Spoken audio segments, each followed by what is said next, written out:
Monsieur le ministre des Forces armées, feggoog Monsieur le ministre des Finances. Am ngeen waxtu ngir tontu ci laaj yi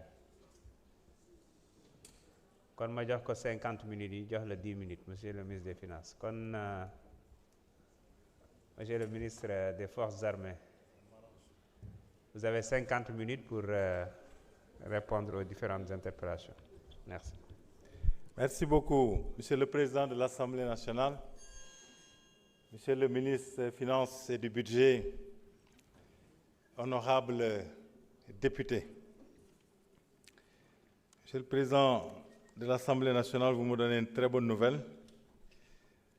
en me disant que j'ai droit à 50 minutes au lieu de 45.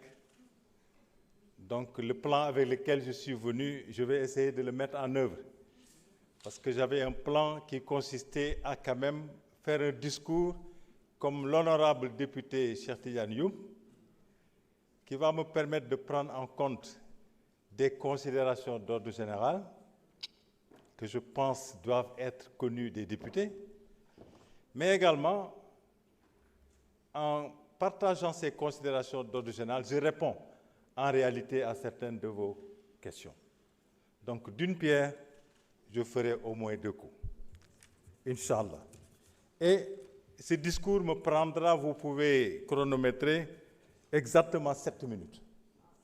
Et il me restera 43 minutes pour répondre à 34 thématiques, à 14 thématiques. Monsieur le Président de l'Assemblée nationale, Monsieur le ministre des Finances et du Budget, Mesdames, Messieurs les députés,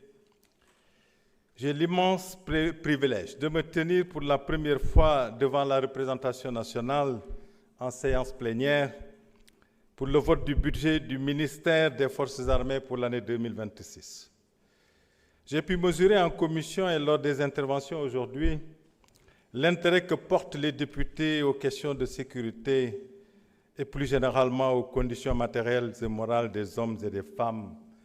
qui servent quelquefois au péril de leur vie notre nation. Je voudrais vous remercier pour cette attention et le plaidoyer constant en faveur de l'accroissement des ressources dédiées aux forces armées. L'exercice auquel je me prête est conforme à la vision que nous avons des forces armées, à savoir une institution subordonnée à l'autorité politique et soumise au contrôle parlementaire des représentants du peuple. Nous tirons à juste titre une grande fierté de disposer des forces armées apolitiques républicaines et au service de la nation. Cette trajectoire singulière de notre continent, dans notre continent ne peut être comprise sans se référer à l'histoire de notre institution depuis l'indépendance. En effet, cette posture, nous la devons au sens élevé des responsabilités et à la clairvoyance de nos grands anciens, toutes catégories et générations confondues, qui ont maintenu les forces armées avec constance sur le chemin du devoir. Maintenant, devant vous, je voudrais leur rendre un hommage appuyé. Je tiens également à saluer l'engagement quotidien des soldats, marins, aviateurs, gendarmes et personnels civils des forces armées déployés sur l'ensemble du territoire et dans les opérations extérieures au service de notre pays et de la communauté internationale. Je voudrais aussi saisir cette occasion pour saluer la mémoire de nos frères d'armes disparus et renouveler nos vœux de prompt rétablissement et l'expression de nos solidarités à nos camarades blessés et alités. Mesdames et Messieurs les députés, la mission première des forces armées est de défendre l'intégrité du territoire national et de protéger les populations et leurs biens. C'est leur raison d'être. Toute notre architecture de défense et de sécurité est articulée autour d'une seule finalité, assurer en tout lieu et en toutes circonstances nos missions constitutionnelles qui sont essentielles à la vie de la nation. En effet, l'environnement sous-régional nous impose d'être proactifs. La persistance de la menace terroriste, de la grande criminalité organisée transnationale et des trafics illicites, armes, drogues, êtres humains, combinés à l'instabilité politique chronique, nécessitent une vigilance accrue au niveau de nos frontières ainsi qu'une coopération renforcée dans les pays voisins. À l'intérieur, les menaces à la sécurité des personnes et des biens restent une préoccupation majeure des autorités et des populations. La délinquance urbaine et rurale, l'insécurité routière, les trafics notamment celui de la drogue, appellent de notre part une réponse vigoureuse afin de préserver la sécurité publique. Il en est de même des défis croissants liés à l'usage des nouvelles technologies, cybercriminalité, désinformation, qui contribuent à fragiliser le tissu social. Face à tous ces risques, il n'y a pas de place à l'improvisation. La sécurité n'est jamais acquise, elle se construit et se finance. C'est ainsi que depuis plusieurs années, les forces armées se sont engagées dans une dynamique de montée en puissance, touchant à la fois l'organisation, le dispositif et les capacités. Les armées et la gendarmerie nationale ont considérablement renforcé leur présence dans les zones frontalières, particulièrement dans les régions orientales, dans le cadre du pivot Est, pour faire face aux risques liés au terrorisme dans la sous-région. Dans la région de Casamance, les forces armées accompagnent la dynamique de paix actuelle en apportant leur appui à la mise en œuvre du plan Diomaye pour la Casamance, favorisant ainsi le retour progressif des populations dans leur localité. La gendarmerie nationale a poursuivi la densification de son maillage territorial. Ainsi, plusieurs brigades et compagnies de gendarmerie ont été inaugurées ces dernières années, notamment dans les zones périurbaines et rurales, afin d'améliorer l'offre de sécurité de proximité. Les armées ont également mis sur pied de nouvelles unités et renforcé leurs capacités pour prendre en compte l'ensemble du spectre des menaces dans les espaces terrestres, aériens et maritimes. Pour faire face aux menaces sécuritaires, les forces armées opèrent avec les autres forces de défense et de sécurité dans un esprit de cohésion et de complémentarité fondamentale pour l'exécution de la mission qui nous est commune, celle de protéger notre pays. Mais les forces armées ne font pas que cela. Elles ont également la responsabilité d'être en adéquation avec les problématiques de l'heure de notre pays, notamment en matière de sécurité humaine. Il s'agit dès lors de contribuer dans le cadre de la mise en œuvre des politiques publiques à l'atteinte des objectifs de développement socio-économique que notre pays s'est fixé dans l'agenda national de transformation Sénégal 2050. C'est pourquoi il s'engage en soutien aux autres administrations publiques, dans les domaines de l'éducation, de la santé, de l'environnement, de l'assainissement, de la lutte contre les catastrophes naturelles, etc. Le déploiement de l'hôpital militaire de campagne à Médina Yoro Fula, la création des LINAC, la participation à la lutte contre les inondations et la résorption des abris provisoires sont autant d'illustrations de la mise en pratique du concept armée-nation rénové qui symbolise notre engagement total au service de nos populations. Je voudrais insister sur un volet sur lequel les forces armées sont fortement impliquées avec l'éducation nationale et qui me paraît primordial, la promotion de la citoyenneté et du patriotisme. C'est dans cette optique que nous avons mis en place le programme Wadjal Khaleyi avec les armées et initié avec la gendarmerie nationale un projet de formation civique et de développement de la culture de défense et de sécurité de nos jeunes dans les écoles et d'ara. Toutes ces démarches visent à établir des relations civilo-militaires solides, qui sont un facteur d'efficacité dans l'exécution de nos missions. Par ailleurs, en droite ligne des orientations de la vision Sénégal 2050, les forces armées œuvrent à la consolidation de la souveraineté nationale. Le projet d'industrie de défense que nous pilotons avec les autres départements ministériels et administrations de l'État s'inscrit dans cette volonté de renforcer l'autonomie stratégique nationale. Je voudrais conclure avant de répondre à vos questions en vous réitérant notre engagement solennel à poursuivre l'œuvre initiée par nos anciens et à maintenir les valeurs de discipline, de dévouement, de professionnalisme et de loyauté qui nous valent le respect de nos concitoyens et font la réputation de nos forces armées dans le monde. Je vous remercie. Je pense que je n'ai pas dépassé les 7 minutes. Voilà. Merci beaucoup, Monsieur le Président de l'Assemblée, honorables députés. Comme vous avez vu, j'ai reçu énormément de questions. Mais souvent, elles se recoupent. Et c'est pour ça que je me suis permis de m'organiser en thématiques. Mais avant de parler de ces thématiques, et je le ferai certainement dans une large partie en Wolof, parce qu'une bonne partie des questions qui m'ont été posées les ont été en Wolof.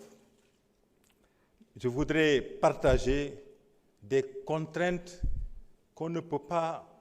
laisser de côté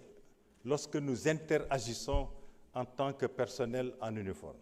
avec nos concitoyens qui ne sont pas en uniforme. C'est que oui, nous sommes conscients, d'une part, de notre devoir de redevabilité, de notre devoir d'informer, surtout dans une démocratie libérale comme la nôtre. Mais dans le même temps, nous sommes conscients de l'exigence qu'on a de nous assurer qu'on garde la confidentialité de certaines informations liées au fonctionnement de nos forces de défense et de sécurité, et en particulier des forces armées. Donc, trouver un bon équilibre entre notre devoir d'informer, notre devoir de rendre compte, mais également notre devoir de préserver certaines informations dont la divulgation pourrait être problématique.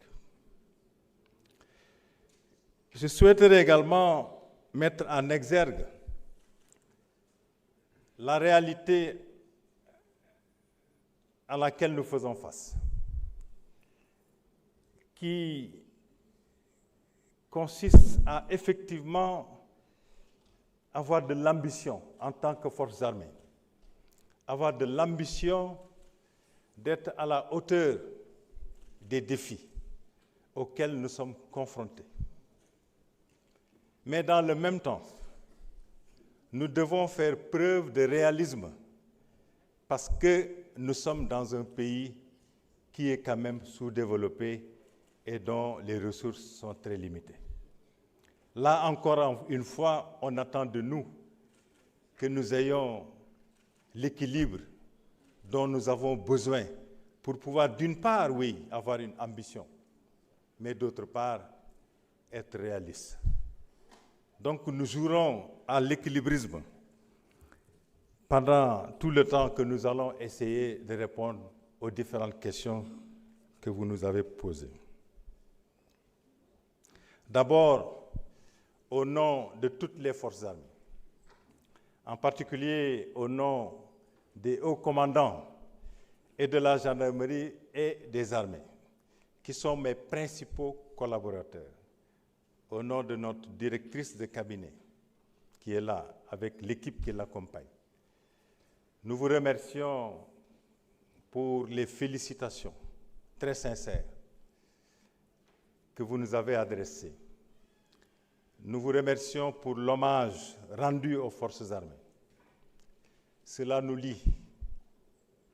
On ne peut pas dire que nous faisons quelque chose de bien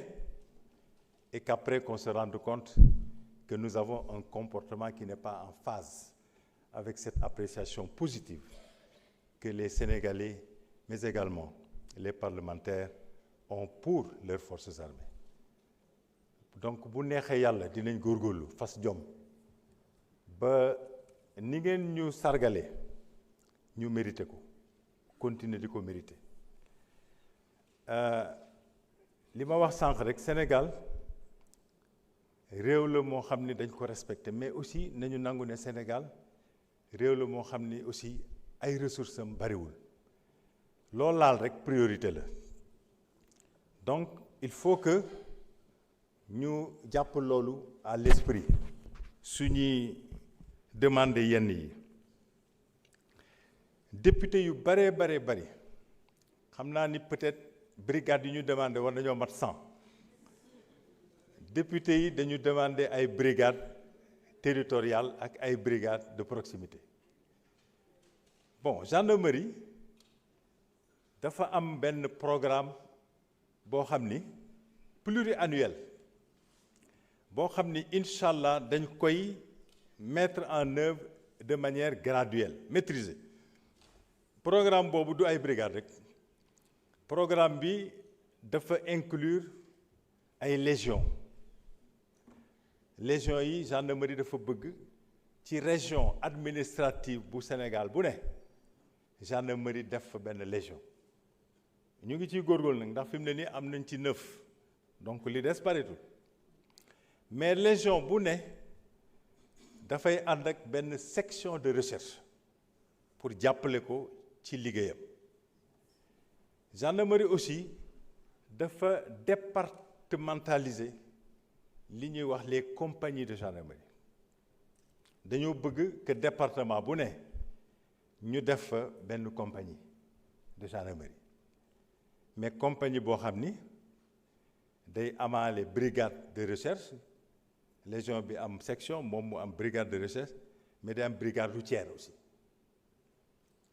gendarmerie daal di communaliser les brigades c'est-à-dire l'objectif dans les années à venir c'est de faire de sorte que commune bu ne am brigade territoriale mais aussi brigade de proximité yu koy jàppale loolu mooy projet gendarmerie projet boobu nag la ñuy mettre en œuvre de manière maîtrisée et très réaliste et basée sur l'analyse sécuritaire nationale. C'est ça qui sert de source de décision pour ñu wax fan la ñuy implanter ay brigades parce que sécurité pour gérer ko dafa am logique il faut que tout le temps ngay analyser environnement bi il faut que tout le temps ngay étudier menaces yi léegi soo demee ba nga xam ne analyser nga étudier nga ba xam nga menaces yi yan type lañu menace la fan la ñu ne nga développer nag ay capacités yoo xam ni ñoo lay dimbale pour que nga mën a contenir menaces yi donc c'est de manière vraiment assez organisée qu'on va le faire mais bu neexee yàlla li ngeen ñu wax yépp dégg nañ ko te dinañ ci góorgóorlu aussi loolu su fekkee ni def nañ ko mën nañoo dimbale ci vol de bétail bi nga xam ni c'est venu à plusieurs reprises vol de bétail dañ ko criminaliser mais malgré le fait que ñu criminaliser ko loolu arrêté wu ko donc du loolu rek mooy solution bi c'est une batterie d'initiatives yu ñu war a jël yoo xam ni suñ leen jëlee de manière coordonnée dinañu mën a dimbale ñu mën koo wàññi parce que fooguma ni vol de bétail mën nañoo dem a dem ba dootul am mais nag mën nañoo góorgóorlu ba nga xam ni day doon lu marginal te loolu pour mu am il faut que ñu boole suñu doole population yi am nañ ci rôle buñ ciy jouer ñi moom jur gi am nañu rôle buñ ciy jouer dañoo war a joxante loxo ak suñu force de défense yi ak de sécurité yi nekk ci seen localité pour seet nan la ñuy tegee ay mécanismes yoo xam ne daf leen di permettre ñuy prévenir mais lu ñu prévenir dina am ñoo xam dinañ jàll entre les mailles du filet ba fexe ba def ñaawteef yi nga xam ni moom la ñuy def bu boobaa aussi ñu teg ay mécanismes yoo xam nan la ñuy joxante loxo pour que loolu mën ñoo permettre ñooñu ko def ñu mën leen a teg loxo pour que loolu am nag nen wax naa ko léegi population yi il faut que ñu impliqué wu ci il faut que force de défense et de sécurité gendarmerie yi nekk ci localité yi ñoom it ñu am une bonne présence souvent du ñu am une bonne présence soo seetee même dans le Linguère ak dans le Dara nga xam ni pratiquement mooy épicentre vol de bétail bi soo ci génnee li am vers la frontière avec la Guinée-Bissau foofu dañ fa am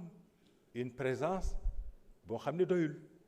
gendarmerie nag mu ngi góorgóorlu pour que au plus tard fin mars 2026 dinañ fa am benn ESI dinañ fa am aussi benn escadron blindé territorial benn EBT ak benn ESI ñaar yooyu su ñëwee c'est sûr que dina indi plus-value ci liggéey bi nga xam ni moom lañ doon def ba léegi mais mën nañ ci yokk aussi xarale yu bees yi parce que ay drone mën nañu dimbale aussi ñu mën a xam li nga xam ne moo xew ci endroit yoo xam ne mënuñu faa dem ndax drone yi mën nañoo dem fu sori rester fa lu yàgg indil ñu ay images yoo xam ne mën nañoo dimbale pour prévention ak aussi pour la lutte et vraiment loolu daal bu neexee yàlla ak yonent bi suñu joxantee loxo yàlla mën nañoo dimbale ñu am ci ndam mais nag gendarmerie moom rek lu mu xarañ mënul la lutter contre le vol de bétail il faut que gendarmerie aussi di liggéey ak yeneen force de défense et de sécurité comme am na député bu ko wax sànq police bu nekk quelque part gendarmerie daa war a liggéey ak moom armée fu mu mënti ne nekk fa ak gendarmerie ñoom ñaar waruñoo liggéey en silo rek ku nekk jàll sa yoon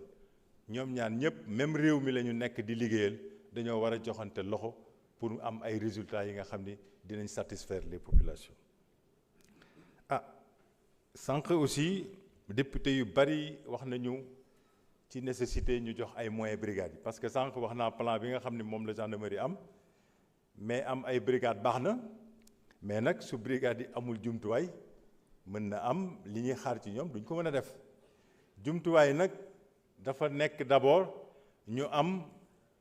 des effectifs qui sont conséquents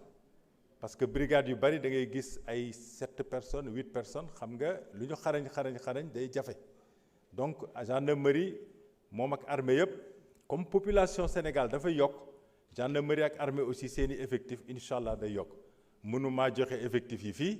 parce que ñëpp a ngi seetaan ci monde bi mais il faut que effectif yooyu nekk en adéquation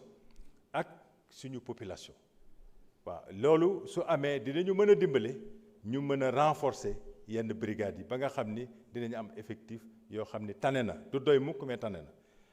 nit ñi baax na mais nit ñi soo leen joxul ay jumtukaay aussi li ñuy def du mën a bari il faut que donc ñu jox leen surtout mobilité parce que dafa am endroit yoo xam ni soo fa nekkee toog ci sa biir brigade rek doo xam li xew doo mën a def sa liggéey il faut ngay génn waaw mobilité kon am na ci solo mobilité boobu nag dafa laaj kon ñu jox leen ay moyens de mobilité ay oto yu baax yoo xam ne nañ yàgg oto yoo xam ne aussi mën nañu jàll ci dans des routes yoo xam ni nekkuñu en bon état mais aussi il faut que ñu am carburant parce que soo amee oto te amoo carburant aussi doo dem fu sori loolu yëpp nag ñu ngi ñaan suñu xarit bi ak suñu rakk ji mu dimbale ñu ci ba nga xam ni moyens yi du doy mukk mais ñu jàppale ñu ba ñu am li ñu soxla pour mën koo def léegi aussi drones yi il faut ñu leen di utiliser gendarmerie aussi am na ay ultra léger motorisés ay ULM yoo xam ni tamit gendarmerie mën na ko utiliser pour def de l'observation pour la prévention def ay reconnaissance def ay poursuites su fekkee dafa am ñi ñuy topp waaw loolu yëpp suñ ko boolee defe naa ni yàlla mën nañ dimbale pour que ñu am ay résultats yoo xam ni ñoo gën li ñuy am nii tey loo jox nit ki ay moyens loo ko jox ay drone jox ko ay ULM su fekkee ni moom ci boppam amul moral moom ci boppam ay problème mu boppam lijjantiwu ko këram peut-être lépp matul mais nag la ñuy soxla lu ci bari am na fa njabootam ñu ngi jàngi soxna si su soxlaa dem hôpital war a dem marché am na lu mu fa demee loolu tamit nit daf ko soxla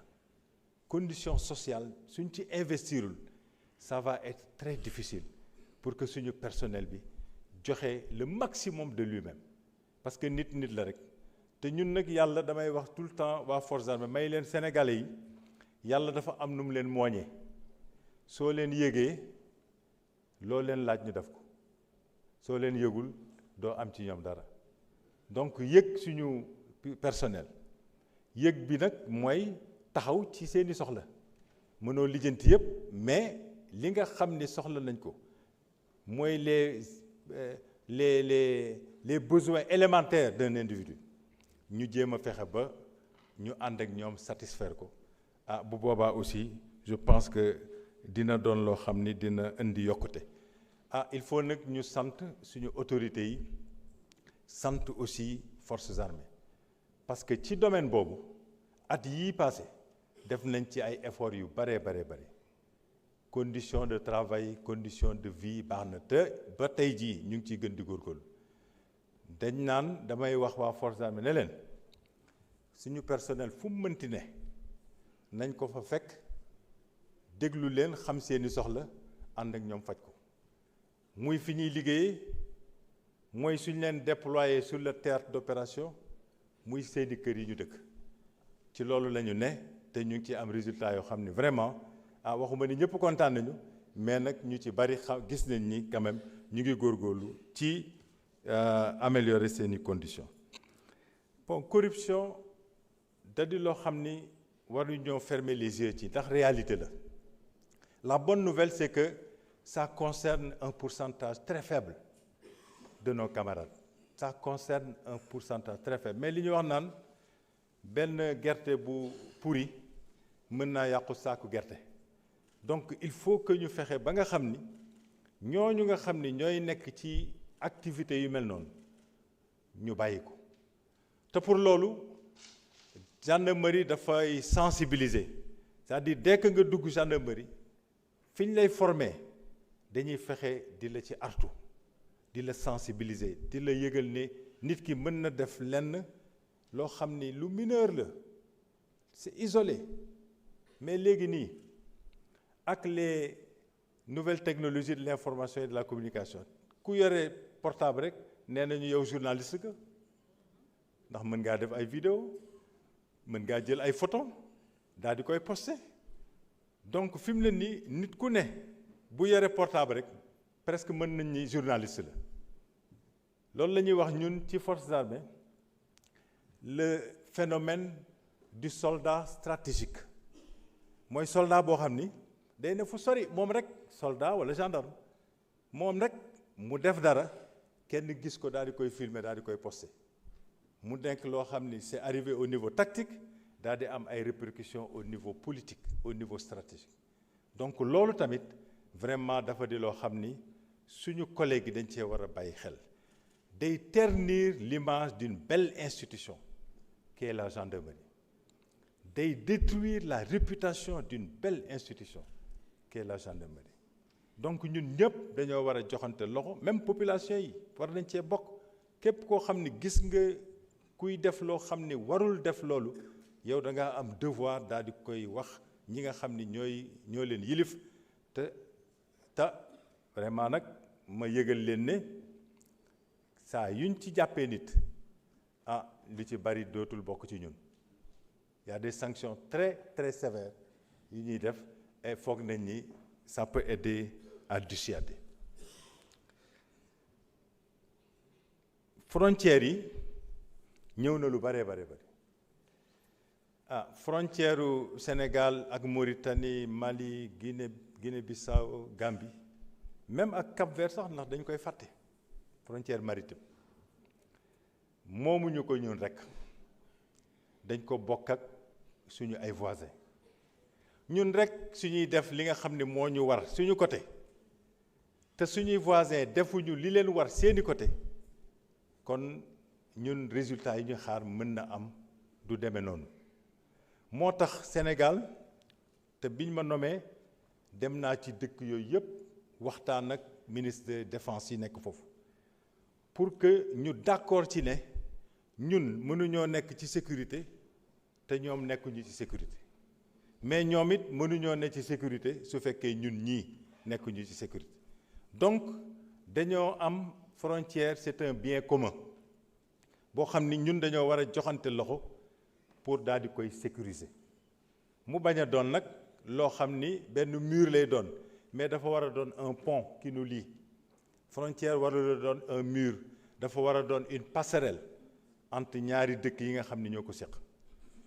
loolu nag yàlla dimbali nañu ba nga xam ni suñu voisins yëpp on a des relations qui nous permettent de travailler intelligemment de manière responsable de manière à ce que nos frontières communes soient en sécurité frontière nag boo xam ni hermétique na 100% man gisuma ko frontière yëpp dañoo am porosité mais nag mën nañoo fexe ba porosité bi wàññeeku mais loolu pour mu am ñun ñii rek mënuñu ko mën nañoo am personnel bi ñu bëgg mën nañoo am équipement yi ñu bëgg mais dafa am ay population yu dëkk ci frontières yi population yooyu suñ dul wax ak ñoom boole leen ci li ñuy def mais du ñu am benn résultat souvent ñu ci bari dañuy ñëw rek yor seeni ay oto daal di yor seeni ay fital di romb population yi du ñu wax ak ñoom population yi nga xam ne nag lu bari xam nañ ko lu bari dañ koy gis lu bari dañ koy dégg bu boobaa ñoom it ñu jàpp seen jàmbur nga ñàkk nag renseignement bi nga xam ne moom nga soxla pour mën a def sa liggéey loo tax Sénégal daal di teg benn programme boo xam ne dëkk yu bari fi mu ne nii dañ koo bëgg a jël comme exemple ñun dañoo dem ci frontières yi daal di fay tabax ay cases yi biñ ko tabaxee ñu ni fi ñu ko tabax yëpp ñu ni population yi cases yi yéen ak ñi dëkk ci benn côté frontière bi yéen a ko bokk dañ leen koo tabaxal pour que ngeen bañ a xaar ba dëkk bi lakk ngeen di jóg dañ leen ko tabaxal pour de manière régulière ngeen fiy tase di waxtaan ci li nga xam ni mooy seen préoccupation daal di koy régler balaa problème di am yàlla tere su problème amee aussi ngeen tase fi waxtaan ba nga xam ni di ngeen mën a lijjanti seeni problème moom la ñuy tuddee case culturelle de citoyenneté parce que tamit dañ fay waxtaan affaire citoyenneté lu tax culturelle parce que la culture elle n'est pas au courant de l'existence des frontières la culture elle est transfrontalière c'est pour ça que ñu jël culture def ko au centre du fonctionnement des cases souvent c'est la même culture d'ailleurs qu'on retrouve de part et d'autre de la frontière donc case culturelle de citoyenneté et de bon voisinage pour que vraiment ñun ñi dëkk fii Sénégal mën a am de bonnes relations ak ñeneen ñi te case yooyu ça marche li ko indi mooy dañu yàgg dëkk yooyu da daan am li ñuy wax arbre à palabre mais ak sécheresse bi ak désertification bi arbre yu mag yooyu nga xam ne dañ ko yàggoon a gis ci suñu localité yi ba nga xam ni dëkk bi saa yu ñu soxlaa dara fa la ñuy tase arbre yooyu presque amatul loolu tax ñu créé nag case bi mu noon une case à palabre et ça marche très bien ça fait le tour de pratiquement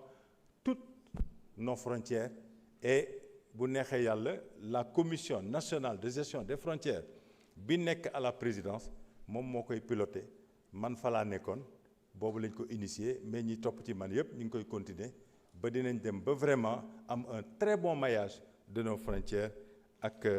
ces cases-là maintenant nag frontière aussi kenn mënu koo toppatoo soo amul les nouvelles technologies de l'information et de la communication soo amul ay drone amoo ay UAV UAS amoo yooyu yëpp ça va être très difficile parce que yooyu ñoo lay permettre même la nuit nga xam li nga xam ni moo xew parce que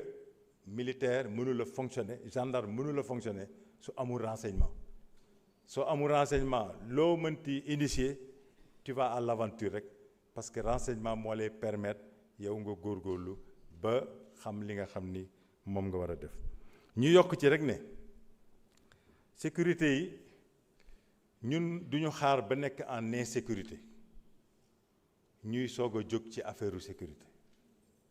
état-major gendarmerie état-major forces armées bis bu ne dañuy imaginer lépp loo xam ni mën nañu dal yàlla tere daal di planifier en conséquence ñun moom la ñuy wax planification à froid dara xewagul mais ñun dañuy imaginer li mën a xew daal di planifier daal di teg à deux côtés ah bon tiital na ma tuuti ah voilà bon donc dañuy imaginer li nga xam ni moo war nar a ñëw daal di koy gàttandu def planification à froid lañ ko tuddee loolu nag bis bu demee ba ñëw yàlla tere dañuy génne li ñu planifié woon rek daal di koy adapter mettre ko à jour moom la ñuy wax planification à chaud nga xam ni kon du ñu perdre temps donc ñun vraiment ñu bari nañ naan ma mais mon général militaire ak gendarme li ñuy def suñu xëy suba ma ne li ñuy def suñ la ko waxoon peut-être que yow doo ko mën a def de parce que ñun on est toujours dans l'anticipation moo tax nag amuñu temps bu ñuy perdre parce que le monde évolue vite les menaces évoluent très rapidement changent de forme très rapidement de manière drastique donc soo dul anticiper rek après da ngay nekk dans la réaction te réaction moom du la jox résultat yu baax donc loolu tamit dafa di loo xam ni bëggoon naa vraiment ñu xam ko armée mooy nekk ci frontières yi mais gendarmerie de plus en plus aussi xam nga gendarmerie moom li ñuy wax c'est une force armée qui a une vocation à travailler dans la sécurité publique mais aussi dans la défense donc pendule la rek day dem fekki armée ànd ak moom liggéey ñëw fekk ci police ànd ak moom liggéey waaw c'est le caractère hybride de la gendarmerie donc ci frontières yi aussi gendarmerie mën na fa dem li ñuy wax ay GARSI ay groupe d'action rapide de surveillance et d'intervention yàlla def na am nañ ci ñaar mënuma dugg ci localité yi mais am nañ ci ñaar suñu yàlla dimbalee nañ ci am ñetteel bientôt am ay points d'appui ba nga xam ni dinañu permettre ñu am le bon maillage te GARSI yooyu aussi vraiment capacité yi ñu am unité gendarmerie yu bari amuñu ko waa GIGN aussi mu ngi Dakar mais GIGN dafa war a commencer am ay antenne yuy dem ci biir waaw loolu tamit bokk na ci projet gendarmerie am na suñu mbokku député bu doon demander ndax hôpital militaire de campagne am na ba léegi waaw hôpital militaire de campagne am na su ngeen seetloo temps yële passé dañu waxtaan ak ministère de la santé temps yooyu et de l'action sociale la woon léegi de l'hygiène publique léegi ñu waxtaan ba ñu partager ak ñun les déserts médicaux bi ñu waxtaanee ñu ne déserts médicaux yi bari na mais nag bi ñu foog ne moo ci gën a am soxla fi mu ne nii mooy Médina Yoro Fula foofu lañ ko déployé pendant 1 mois mu consulter ay 11 000 et quelques patients waaw 11 000 et quelques léegi Médina Yoro Fula biñ ci jógee député yu baree bari ak ministre yu bari d'ailleurs ñoom ñëpp ñu ngi doon wax ne mon général waa man fi ma dëkk kañ lañ fa yóbbu hôpital militaire de campagne may leen loolu nag ministère de la santé moo ñuy wax fu ñu ko yóbbu ministère de la santé waxaat nañu feneen fu ñu ko war a yóbbu bu neexee yàlla semaine prochaine war nañ ko yóbbu Goudomp incha allah te fu mu def 1 mois dina consulter plus de 11 000 personnes sa yaram dafay daw sax donc armée ak ministère de la santé dañoo décider ne hôpital bi dootul toog fu mu dem su jàppalee nit ñi ba pare dellu si reconfiguré wu daal di wutaat budget daal di demaat fi nga xam ni moom la ñu ministère de la santé indiqué voilà mooy nag contribution forces armées ci prise en charge de la santé publique du Sénégal loo xam ni ba ñu amee indépendance ba léegi lañ koy def soo demee ci suñu infrastructure sanitaire yi soo defee statistiques yi di nga gis ne 80% des activités curatives parce que dañoo am ay activités préventives am ay activités curatives 80% des activités curatives soo demee ci suñu infrastructure sanitaire yi c'est pour les populations civiles waaw loolu tamit vraiment c'est un apport considérable sécurité routière bi ma nekkee chef d'état-major particulier dañoo amoon service boo xam ni chaque semaine day def analyse sécuritaire réew mi mais chaque semaine suñ ñuy defal présentation dañuy gis ne ñun kat suñu concitoyens yi tali bi moo leen di rey donc les accidents de la route constituent pratiquement la principale cause de perte de vie au Sénégal c'est extraordinaire donc ñun ñëpp dañ ci war a jóg gendarmerie ak ay effectifs am mënul a mailler tout le territoire national mënul nekk partout am na nag rôle bu am importance bu ci gendarmerie mën a jouer mais gendarmerie daf ci war a ànd ak ministère des transports terrestres ak des transports aériens ànd ci ak population yi pour sensibiliser parce que nag suñu ay doom suñu ay rakk suñu ay mag ñoom ñooy dawal oto yi te ci ay kër la ñuy jógee donc il y a aussi un rôle que la famille doit jouer dans la sensibilisation parce que nit ki mooy ki nga xam ni moo ci am ay laago wala moo ci perte de vie mooy la première victime waaw kooku kay suñu ko war nañ ko sensibiliser mu def attention pour sàmm boppam su dëgëree bopp gendarmerie tamit war naa mën a nekk ci tali yi pour ñi nga xam ni dégluwuñu li ñu leen jox comme conseil ñu bañ leen a may ñuy indi ay nekk danger pour yeneen ñi nga xam ni dañoo nekk sur la route te di topp le code de la route normal waaw loolu nag pour mu am il faut que gendarmerie aussi mobile ba pare di utiliser aussi ay radar comme yeneen dëkk yi ni ñuy def rek bon ba pare di taper sur la poche loolu aussi c'est très important sanctions yi nii rek récupérer ay permis joxe les amendes sont trop faibles à mon avis waaw damay yàlla bu ma transporteur yi mere nag mais dama foog ne aussi amende yi mën nañ ko yokk parce que ça peut être plus dissuasif voilà loolu tamit vraiment donc sensibilisation contrôle mais aussi sanction voilà triptyque boobu daal su fekkee ni mettre nañ ko en place de manière cohérente mën nañu dimbale ba nga xam ni mën nañoo wàññi insécurité parce que yu ci bari dañ naan indiscipline la bon il y a un petit pourcentage lié à l'état des routes aussi à l'état des véhicules aussi waaw loolu tamit bokk na ci mais indiscipline bi daal la ñu gën a pointer du doigt bon beneen bi c'est la protection de nos côtes je disais souvent que Sénégal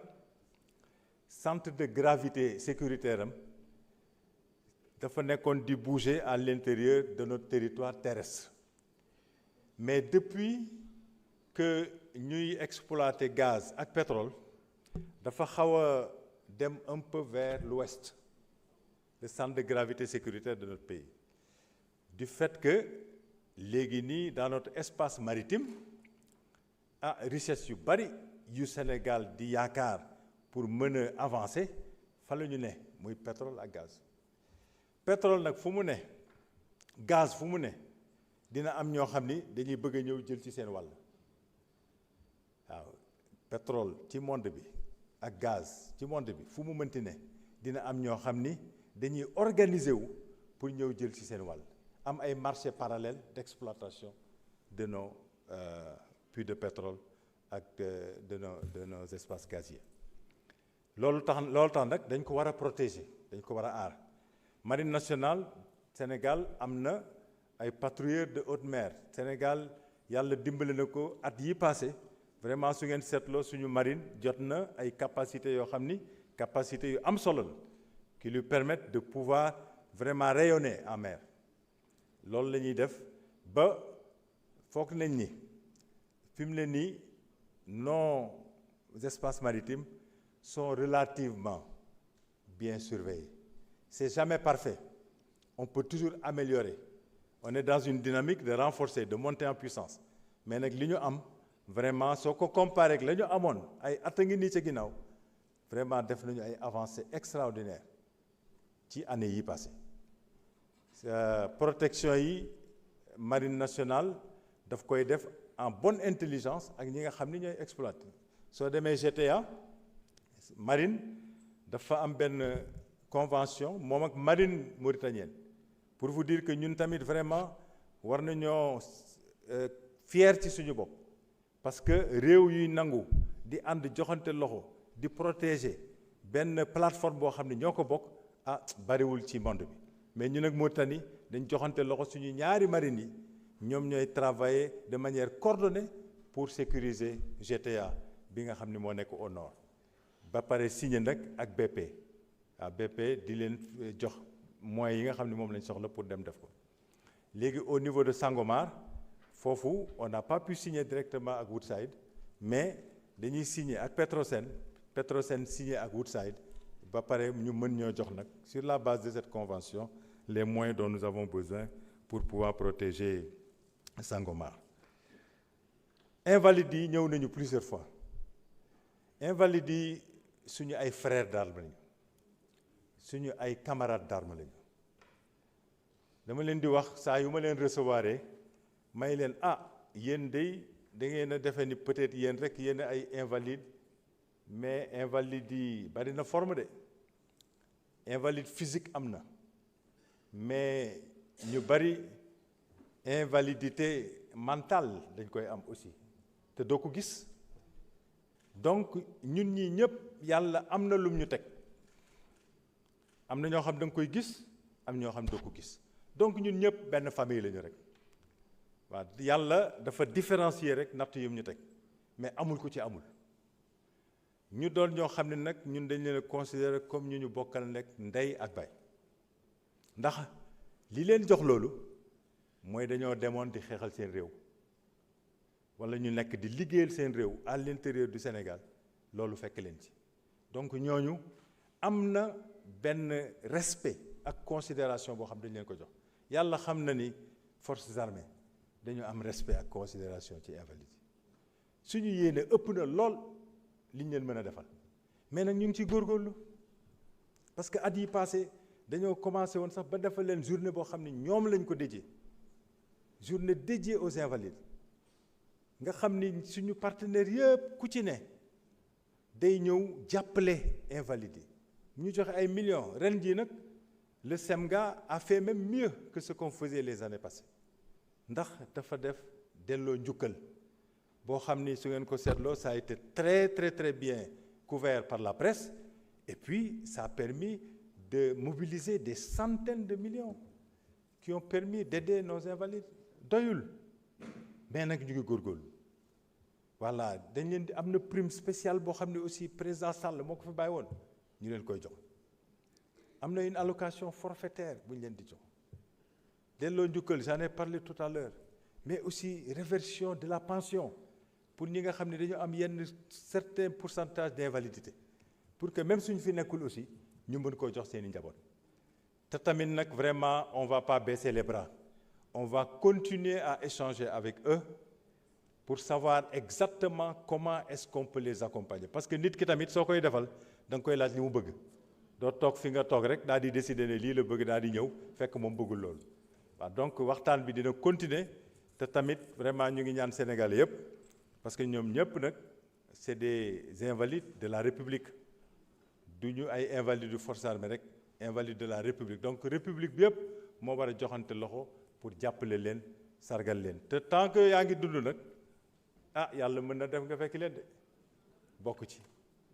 parce que tant que demuloo suñu borom xamoo li mu la réserver ci lu baax ak safaan ba voilà donc vraiment aussi loolu laa bëggoon a wax ci invalide orpaillage clandestin c'est un sérieux problème dans la partie orientale de notre pays armée ak gendarmerie suñ leen wonoon les résultats des opérations yi ñuy mëne foofu ah waxuma ne di ngeen am satisfaction à 100% mais di ngeen xam ne du loo xam ne dañoo bàyyi nit ñi rek ñuy def lu leen neex waaw malgré les élongations parce que foofu espace yi dañu xaw a gudd te tamit suñu présence war nañ koo mën a améliorer mais malgré la présence limitée et qui peut être améliorée et qui va être améliorée très bientôt vraiment gàcce ngaalaama suñu gendarme yi ak suñu militaires yi fa ne suba ngoon dans des conditions difficiles ñu ngi góorgóorlu pour que orpaillage bi vraiment du doon loo xam ni day yàq foofu surtout que am na benn honorable député bu ko wax sànq dafa am ay étrangers yu bari yu fay ñëw dafa bari étranger ak malheureusement nag tous les trafics yi muy générer le grand banditisme bon malheureusement comportement sax yoo xam ni rafetu la wax yi fay am mais loolu au-delà des efforts que nous faisons au niveau national bon xaw nañ ñu ko reprocher à un certain moment parce que dañoo dem joxante loxo ak suñu mbokk maliens yi dugguñu ci li maliens yi di def pour lutter contre le terrorisme demuñu foofu ne dañuy ànd ak ñoom lutter contre le terrorisme defuñu loolu dañ leen a wax ne frontière bi ñoo ko bokk mu neex ñu wala mu naqari ñu frontière bi ñun ñoo ko bokk 5 minutes hein? Il reste 5 minutes. Ouais. Voilà donc dañ ko war a toppatoo ñun ñaar et puis Mali ak Sénégal di def ay patrouilles conjointes ku nekk sa côté mais dañ koy coordonner bon temps yi passé suñu mbokk malien dañoo amoon ay jafe-jafe yoo xam ni dafa leen a jël ñu nekk feneen ba peut-être amuñu woon temps pour ñëw def ay patrouilles mais bis bu leen ko yàlla may c'est sûr que patrouilles yooyu day continuer bon mise en œuvre concept armée-nation damay wax ne lu baax la concept armée-nation bokk na ci li nga xam ni mooy suñu fierté ñun sénégalais mooy suñu fierté ñun forces armées mais il faut que tamit li may wax rek ñu fexe am un bon équilibre entre l'engagement qui est attendu de nous dans le développement socio-économique qui est très important mais également le fait qu'on attend de nous que nous soyons prêts à mener des batailles le jour qu'on nous appellera pour aller mener des batailles. Et ça, si vous êtes trop engagé dans des activités qui ne sont pas opérationnelles, il se peut que vous perdiez votre préparation opérationnelle, votre aptitude opérationnelle, au point que le jour qu'on aura besoin de vous pour aller défendre l'intégrité territoriale du Sénégal, protéger les populations et leurs biens, peut-être que bu boobaa mën nañoo gis ne kat y a des failles. Donc encore une fois, il faut un bon équilibre entre le fait que dañu war a jàpp ci inondation yi, dañu war a jàpp ci santé bi, dañu war a jàpp ci bassin yi ñuy defar, dañoo war a jàpp, oui, mais en même temps aussi il faut que militaires yi aussi am temps wu préparer, parce que matériel bi honorable Thiam doon wax sànq ne dafa ñu gis ko 4 avril mu génn, mais après day dugaat matériel boobu pour loolu la. Matériel boobu c'est pas pour gérer malheureusement les questions de sécurité publique, c'est un matériel souvent de guerre boo xam ne dañ ciy entraîner, dañ ciy def ay exercices, dañ ciy def ay manœuvres. Li ma leen wax sànq rek dañuy planifier toujours ba pare daal di koy exécuter comme si c'était réel, pour que yàlla tere bis bu nekkee une réalité, bu boobaa on ne sera pas en terrain perdu. Te tamit exercices yooyu daf ñuy permettre ñu xam environnement bi, ñu xam suñu dëkk, les coins et les recoins. Moom la ñuy wax dominer le terrain. Soo dul génn di def ay exercices, def ay manœuvres, bis bu problème amee soo génnee da ngay découvrir, te loo découvrir pour que nga mën faa opérer de manière optimale day difficile. Loolu tax militaires yi dañuy génn di def ay exercices pour xam loolu. Maintenant nag aussi am na ku ma doon wax ne ma ndax yéen nangu ngeen contrôle parlementaire. Li nga xam ni moom la ñu considéré comme colonne vertébrale d'une démocratie libérale, c'est le contrôle démocratique des forces de défense et de sécurité par les autorités démocratiquement élues. Et au Sénégal, ça c'est une réalité. Militaires yi ñi dul militaire ñoo leen di superviser. Pour superviser, contrôler, il faut que aussi nga jël temps xam ki ngay contrôler, moom it mu xam ki koy contrôler. Donc cette interaction entre le Parlement, entre l'exécutif et les corps habillés, c'est fondamental pour le contrôle démocratique. Bon, li ma dese bariwul, mais dama ciy wax ne forces armées lu mu xarañ, lu mu bëgg liggéey, lu mu am matériel, force armée moom rek nekku fi de. Dañoo am yeneen force de défense et de sécurité ñoo xam ni ñoo bokk ndey ak baay, dañoo war a liggéey ak ñoom. Forces armées moom ak police du ñu ay concurrents, ay doomu ndey lañu, dañoo war a liggéey ensemble. Man ak ministre de l'intérieur ay doomu ndey lañu, dañoo war a joxante loxo, parce que réew mi moo jiitu considération personnelle. Noonu la ñu war a liggéey ak douane, noonu la ñu war a liggéey ak ay administration pénitentiaire ak waaye eaux et forêts ak jëpp. Léegi aussi ma jeexal rek ne aussi honorable député Awa Dione, man de li nga wax dama ci d'accord à 100%. Yàlla su la liggéeyloo, su la bëggul la fay du la liggéeyloo. Ñun ñëpp muy parlementaire muy forces armées, je vous assure que nattu lañu suñu borom jox, mais nattu bu baax nag, ndax nattu liggéeyal sa réew la. Nañu jiital suñu intérêt réew ci suñu ay considération personnelle. Soo ko defee dama koy wax tout le temps waa forces armées, dama leen di wax liggéey leen, bu leen seet ku leen gërëm, bu leen seet ku leen félicité, liggéey leen seen diggante ak seen borom. Sama papa dafa ma doon wax ne ma Biram, soo defee dara lu baax suñu borom loo def xam na ko, loo xalaat xam na ko. Suñu borom su gisee li ngay def, beneen témoin booy wut rek yaa ngi perdre sa temps. Yàlla suñu borom yàlla nañu xiir ci liggéeyal suñu réew, jiital suñu intérêt réew ci toute autre considération. Ku xamoon li nekk ci liggéeyal sa réew kenn du la ci jiitu, parce que liggéeyal sa réew jaamu yàlla gënu ko. Mais ku xamoon aussi li nekk ci lor sa réew di nga ko moytu, ndax soo loree sa réew yaa ngi lor ay millions de personnes en même temps. Damay ragal ne bala ngaa dem mën nga koo gis de.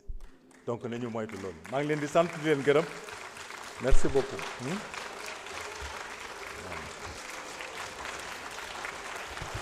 Merci. Merci beaucoup. Merci.